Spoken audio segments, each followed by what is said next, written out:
I'm your big fan. I love you. What's your name? Napriksha Pandey.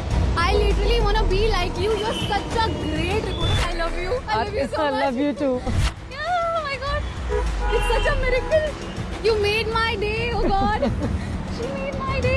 ये तुरंत jacket क्यों change हो गया? क्योंकि मुझे इंस्टा पे पोस्ट करना है. With you. She's queen यार.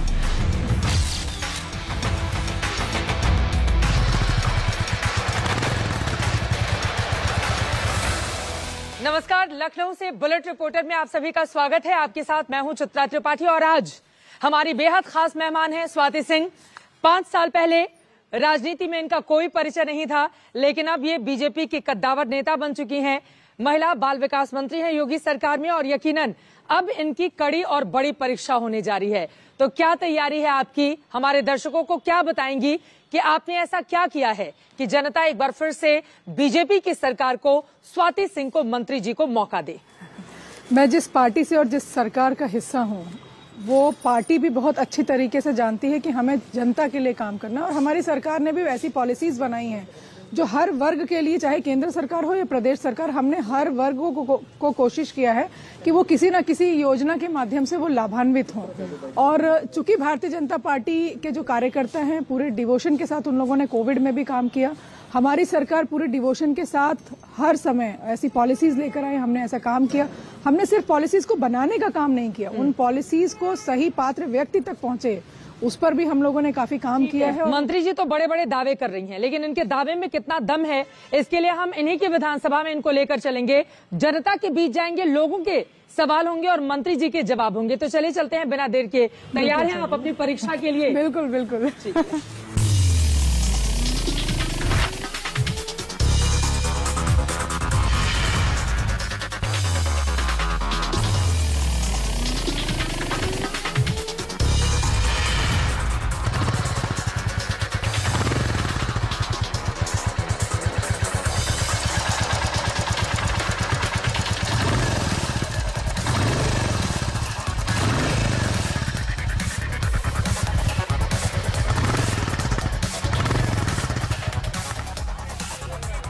कैसे हैं आप लोग? यहीं रहते हैं, यहाँ काम हम करते हैं? तुम्हारा है कि खाने आई हो? नहीं मेरे भाई है। अच्छा, वही मैंने कहा कि आज ये कैसे आ गई? ये मैडम बहुत कर्मठ है। हाँ, बहुत कर्मठ है। ये मेरे पड़ोस की है, सारे काम करती है ये। बस भाई तो थोड़ा सा भाई है। वो गड़बड़ थे, अब ठीक हो गए? अब ठीक है। क्या करते हो आप? मैं ग्रेजुएशन करती हूँ। अच्छा, पढ़ाई कर रहे हो? ये आपके भाई हैं? जी। अच्छा, आपकी ये दुकान है। अरे वाह, क्या बनना है पढ़ाई करने के बाद? मुझे आर्मी के लिए थोड़ा ज्वाइन करना है। अलग अलग तरह के लोग मिलते होंगे इलाके में, है ना? जो बताते होंगे कौन कैसा है, कौन पहले गड़बड़ था, कौन अब अच्छा हो गया है। लेकिन ये है कि माननीय मोदी जी ने और माननीय योगी जी ने बहुत छोटी छोटी ऐसी योजनाएं लेकर आए हैं जिससे सभी लोग, चाहे रोड साइड वेंडर्स ही हों, इनको भी हम लोगों ने जो 10-10 हजार रुपए लोन का था कोविड के दौरान शुरू मिला है लोन। आपको मिला है लोन? कितने पैसे मिले हैं? 10,000 रुपए। कब मिले थे? ये अभी कोरोना के समय मिले थे। उसके बाद फिर आपने लगाना शुरू कर दिया दुकान। ये तो एक अच्छी शुरुआत है। हाँ, तो ये सारे लोग उससे लाभान्वित हुए हैं और तभी तो ये बेटी पढ़ रही है। फोटो कौन ले रहा है किस बच्चे के साथ? आप ले लो। क्या नाम है आपका?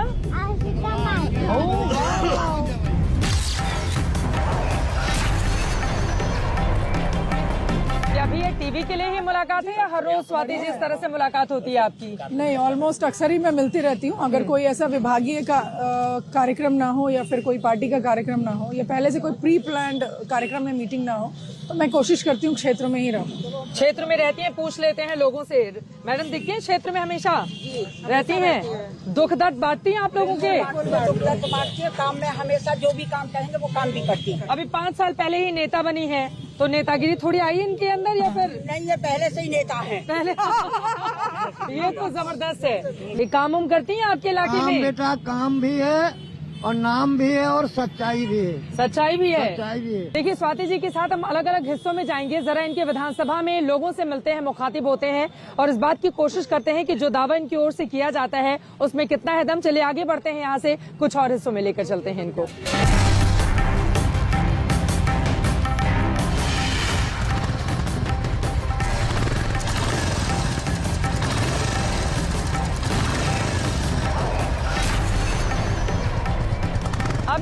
स्वाति जी कुछ सवालों पर। महिलाओं को लेकर आप भी आगे बढ़ रही हैं, बहुत बड़ी रैली जिसका आपने आयोजन किया था वो सफल भी रही है।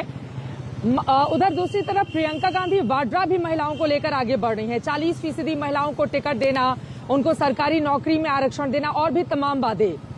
तो महिला कार्ड आपका भारी पड़ेगा या प्रियंका गांधी वाड्रा का भारी पड़ेगा? देखिए, महिला कार्ड की वो मुझे लगता है कि महिला कार्ड बीजेपी में बोलने की आवश्यकता नहीं है, क्योंकि भारतीय जनता पार्टी ने शुरू से कोशिश किया है कि हम किस तरीके से इस देश के, इस प्रदेश के महिलाओं को आगे लेकर आए। अगर आप अन्य पार्टियों से अगर कंपेयर करेंगे तो आप देख सकते हैं कि हमारे पार्टी में, भारतीय जनता पार्टी में कितनी महिला प्रत्याशी रहती हैं और दूसरी पार्टियों में कितनी महिला प्रत्याशी होती हैं। प्रियंका गांधी जी ने कहा कि हम 40% महिलाओं को टिकट देंगे।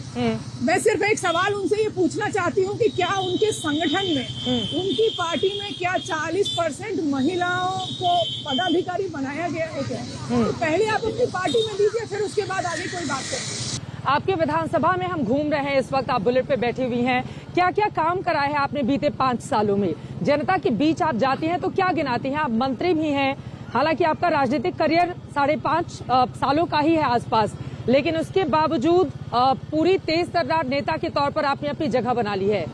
लेकिन लोगों को लुभाने के लिए क्या करती हैं आप? देखिए, जब सरोजनी नगर विधानसभा 2017 में जब मैं यहाँ घूम रही थी, यहाँ पर स्थिति बहुत खराब थी और मैं गांव में जब जा रही थी तो वहाँ पर लाइट तक की कई ऐसे गांव थे जहाँ पर लाइट के भी कनेक्शंस नहीं थे। लखनऊ के ऐसे गांव थे। माननीय प्रधानमंत्री जी ने सौभाग्य योजना की शुरुआत की और मैंने कैंप लगवा करके जगह जगह, आज एक भी घर सरोजनी नगर में ऐसा नहीं है जहां बिजली का कनेक्शन ना हो। मैं सड़कों की बात करूंगा, अभी हम जिस सड़क पे चल रहे हैं, ये अभी बारिश काफी हुई थी, उस वजह से ही सारी सड़कें खराब हो गई। इसका भी पूरा काम पास हो गया है और बहुत जल्दी ये काम, उसका टेंडर भी हो गया, बहुत जल्दी ये काम भी शुरू। अब मैं बड़े बड़े काम को आपको गिनवाऊंगी तो डिफेंस कॉरिडोर भी मेरे ही विधानसभा क्षेत्र में आया है। अच्छा। आज के 5 साल के बाद मेरे क्षेत्र का एक भी युवा ऐसा नहीं होगा, चाहे बेटा हो या बेटी, उसे काम के लिए सरोजनी नगर विधानसभा को नहीं छोड़ना। तो फिर आ गई ना आपकी 5 साल के बाद, मतलब एक बार और मौका दे। तो अभी डिफेंस कॉरिडोर अभी आया है, तो उसके बाद वो जब वो यूनिट्स वहाँ पे सेटअप होंगे, अभी ब्रह्मोस का यूनिट लगने वाला है बहुत जल्द। कई जगहों पर महिला सुरक्षा के नाम पर बीजेपी घिरती है, तो जो आरोप आप समाजवादी पार्टी पे लगाती हैं वही आरोप तो बीजेपी पर भी लग रहे हैं। देखिए, जो भी ऐसे मामले हैं, सच ये है कि किसी भी बेटी के साथ अगर ऐसा कोई मामला होता है किसी भी कार्यकाल में, तो वो दुर्भाग्यपूर्ण है। लेकिन फिर भी मैं आपको इस बात, और मैं हाथरस के कांड को भी बोलूंगी कि वो दुर्भाग्यपूर्ण नहीं होना चाहिए था, किसी भी बेटी के साथ ऐसे नहीं होना चाहिए। लेकिन फिर भी मैं इस बात को कहूंगी कि अगर आप पिछली सरकारों से कंपेयर करेंगे, उन सरकारों में क्या था? उन सरकारों में जो शीर्ष नेतृत्व था वही कहता था लड़के हैं, लड़कों से गलतियां हो जाती हैं। और हमारे सरकार के जो शीर्ष नेतृत्व है वो बोलते हैं हम ऐसे लोगों को बख्शेंगे नहीं, उनके खिलाफ कार्रवाई करेंगे, और कार्रवाई की भी गई है। आप इतने कामकाज गिना रही हैं, फिर भी बीजेपी के नेता मंदिर जाना नहीं भूलते। वो बताते रहते हैं कि भैया सबसे बड़ा धार्मिक हथियार जो है वो हमारे ही पास है।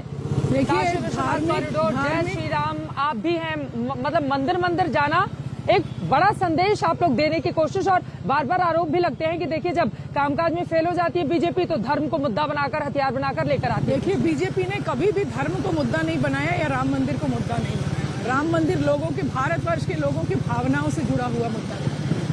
वहाँ पर किसी धर्म को आगे ले आकर राजनीतिक मुद्दा बनाने की बात ही नहीं है। जहाँ तक मंदिर जाने की बात है, अगर हम हिंदू हैं तो मंदिर जरूर जाएंगे, और ये तो संस्कार हैं हमारे। हम अपने बच्चों को भी उन संस्कारों से जोड़ते हैं, हमारे बच्चे अपने बच्चों को उन संस्कारों से जोड़ेंगे, और मंदिर तो जाएंगे, क्योंकि एक आस्था है ईश्वर में, और वो आस्था मुझे लगता है रहनी भी चाहिए।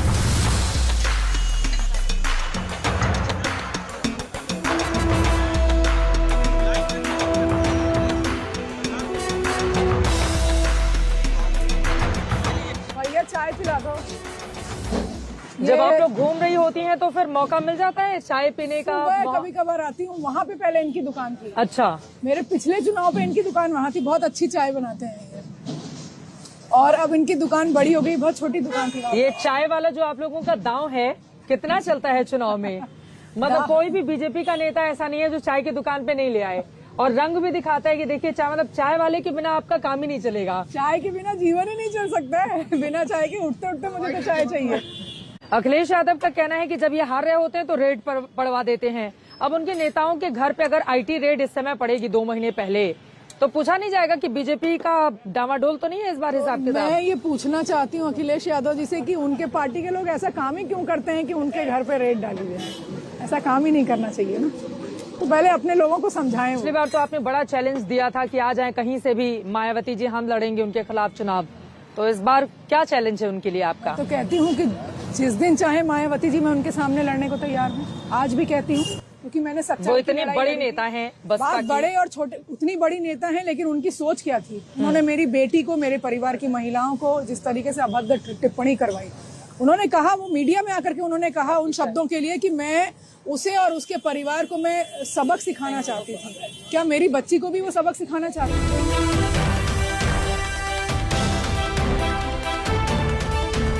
मेरे यहाँ करीब करीब मैंने 300 महिलाओं को अगरबत्ती धूप बत्ती बनाने का उनको प्रशिक्षण दिया। और मंत्री जी ने कैसे मदद की आपको? मंत्री जी ने यही मदद किया कि उस अगरबत्ती को बेचने के लिए हमको स्टॉल प्रोवाइड किया। अच्छा, जो भी टीके में और भगवा रंग पहन के दिख जाएगा बीजेपी के, ये तो हमारी है। आप बताइए किसके हैं आप?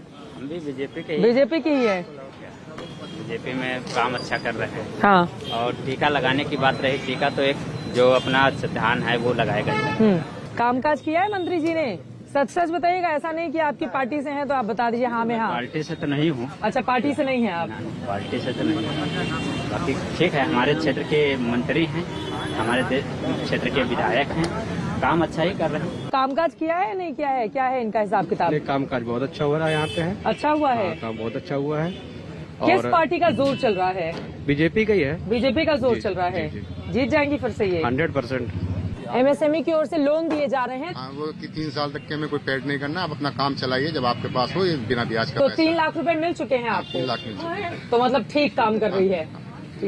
देखिए, ये बहुत जरूरी हो जाता है क्योंकि कोरोना काल में चाहे टी स्टॉल वाले हों या छोटे दुकानदार हों, उनको अगर मदद की जाएगी 2 लाख 3 लाख रुपए की, तो यकीनन इन लोगों की जिंदगी और ज्यादा बेहतर हो जाएगी। चलिए और चलते हैं, करते हैं पड़ताल मंत्री स्वाति सिंह जी के साथ।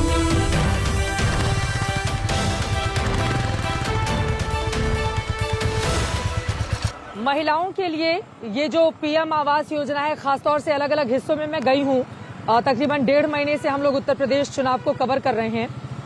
पीएम आवास योजना को लेकर अच्छा रिस्पांस है जो लोगों को मिला है, लेकिन इसी के साथ और भी बहुत सारी जो गांवों की समस्याएं हैं, रोजगार को लेकर भी महिलाएं बहुत ज्यादा डिमांडिंग हो रही हैं, वो वोकल हो रही हैं। तो उनके लिए सरकार क्या करने जा रही है? देखिए, मैं आपको बताना चाहूंगी कि स्वयं सहायता समूह पर माननीय प्रधानमंत्री जी ने बहुत ज़्यादा फोकस करके उस पर काम कर रहे हैं कि वो कोशिश करते हैं उनको ट्रेनिंग दिया जाए, उनको अन्य योजनाओं से जोड़ा जाए। उत्तर प्रदेश सरकार की मैं बात करूंगी, माननीय मुख्यमंत्री जी ने कोशिश किया है कि लगभग हर विभाग में उनका एफिलिएशन हो जाए। मैं अपने आईसीडीएस विभाग की बात करूंगी। हम लोगों ने जो टीएचआर है, जो टेक होम राशन है, उसका उठान का काम हम लोगों ने स्वयं सहायता समूह की महिलाओं को दिया है। उसके बाद बिजली का जो बिल कटता है, उसका देहात क्षेत्र में उनका जो बिल काटने का काम है, वो भी स्वयं सहायता समूह की महिलाओं को दिया गया है।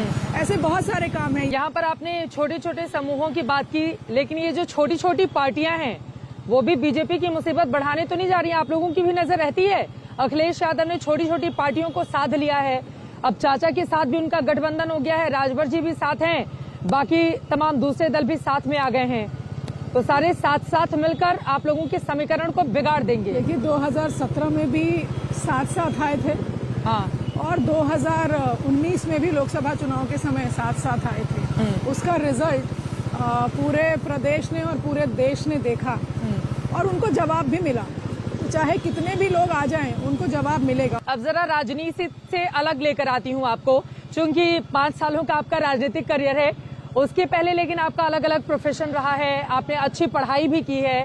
जरा उसके बारे में बताइए, कभी सोचा था कि राजनीति में इस तरह से अचानक एंट्री हो जाएगी, उसके बाद मंत्री बन जाएंगी आप, फिर एक अलग तरह का ऑरा क्रिएट हो जाएगा? पहले में आज में कितना फर्क है? देखिए, मैंने जीवन में कभी इस बात को नहीं सोचा था कि मैं राजनीति में आ जाऊंगी, क्योंकि मैं तो यूनिवर्सिटी में पढ़ाती थी। कभी इस ओर मेरा ध्यान भी नहीं गया। हाँ, ये जरूर था कि मैं जब यूनिवर्सिटी में पढ़ती थी तब मैं विद्यार्थी परिषद की एक्टिव मेंबर थी और पदाधिकारी भी रही और काफी एक्टिवली मैंने काम भी किया। लेकिन उसके बाद फिर शादी हो गई और हम अपने काम में, मैंने यूनिवर्सिटी ज्वाइन कर लिया, फिर वहां पर मैं काम करने लगी। तो कभी इस ओर मेरा ध्यान भी नहीं गया। खाना बनाने का शौक है आपको, खूब गाना सुनने का भी शौक है? हाँ। कौन से गाने सुनते हैं आप? और कुछ गुनगुनाएंगी भी हमारे दर्शकों के लिए? गुनगुना तो नहीं सकती हूँ, मेरी आवाज देख करके आप समझ सकती हैं कि अगर मैं गुनगुनाऊंगी तो लोग भाग जाएंगे। नहीं, कोई नहीं भागेगा। गाने सुनने का शौक है। हाँ। और इमोशनल गाने सुनती हूँ, मुझे अच्छा लगता है। अच्छा, कौन फेवरेट गायक कौन पसंद है आपके सिंगर? ऐसा कोई फेवरेट भी नहीं है, जिसके वर्डिंग्स अच्छे लगते हैं वो सुनती हूँ मैं। अच्छा, और कैलाश खेर जी के गाने मुझे बहुत बहुत पसंद है। हम सब जानते हैं कि लड़कियों की स्थिति किस तरह की रही है या अभी भी मानसिकता वैसी नहीं बदली है समाज की सोच की। आपके भी मामले में जिस तरह की टिप्पणी सामने आई थी, अभी भी बहुत सारे ऐसे हिस्से हैं। तो मंत्री बनने के बाद जब आप अलग अलग इलाकों में जाते हैं, खासतौर से गाँवों में, तो वहाँ पर जो समस्याएं लड़कियों की है, बेटियों की है, उसको कैसे एड्रेस किया जाता है आपकी ओर से? देखिए, मैं एक बात आपको बताना चाहूंगी। माननीय प्रधानमंत्री जी ने जब बेटी बचाओ बेटी पढ़ाओ की शुरुआत की थी, उस समय लोगों को लगा ये सिर्फ एक स्लोगन है और इसका कोई रिजल्ट नहीं आएगा। आप हरियाणा में भी देख लीजिए कितना फर्क आया है। जो सेक्स रेशियो है उसमें काफी फर्क आया है लड़कियों का। हर स्टेट में आप देखिए जो लड़कियों का और लड़कों का, और अब तो देश में ही पूरा हो गया। लड़कियों की तादाद लड़कों से पुरुषों और महिलाओं में फर्क आ गया है। महिलाएं अब ज्यादा हैं देश में। ये जो हाल का आंकड़ा है वो कहता है। बिल्कुल। लेकिन मुझे फिर भी लगता है कि सरकार अपनी योजनाएं लेकर आ रही है। हम पूरी कोशिश कर रहे हैं, एक्ट्स बना रहे हैं, उनको मतलब प्रिविलेज मानते हैं। हम ये कहते हैं कि भाई हमें बच्चियों को सुरक्षित रखना है, उनके लिए हम अलग अलग एक्ट्स बना रहे हैं, लॉज बना रहे हैं, हम उनकी दृष्टि से पॉलिसीज बना रहे हैं। लेकिन कहीं ना कहीं समाज को और खासकर घर में अपने माता पिता को ये सोच बदलने की आवश्यकता है कि बेटे और बेटी में कोई फर्क नहीं है। ये तो बड़ा दिलचस्प है। मतलब अभी हेलमेट उतरा भी नहीं है, रास्ते में जो लोग घर दिखे अभी से मतलब बताने की कोशिश की, देखिए वोट हमें को डालिएगा भैया, है ना? ये इसीलिए आशीर्वाद ले रही है आपका पैर छूकर। कैसा काम किया इन्होंने? बहुत बढ़िया किया इन्होंने, बहुत अच्छा काम कर रही हैं। अच्छा, आशीर्वाद अच्छा काम किया इन्होंने, ये बताइए। एटलीस्ट आशियाना एरिया का तो सफाई वगैरह का काफी इन्होंने अच्छा काम कर दिया है। और हर जगह विजिट इनका ज्यादातर होता है, मैंने देखा है।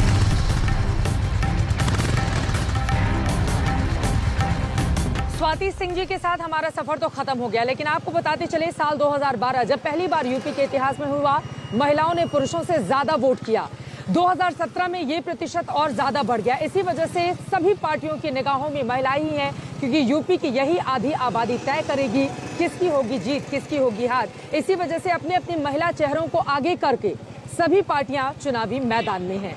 फिलहाल लखनऊ से हमारा ये सफर यहीं पर खत्म होता है।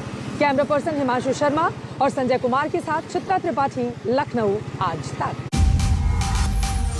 आज तक बेमिसाल 20 साल।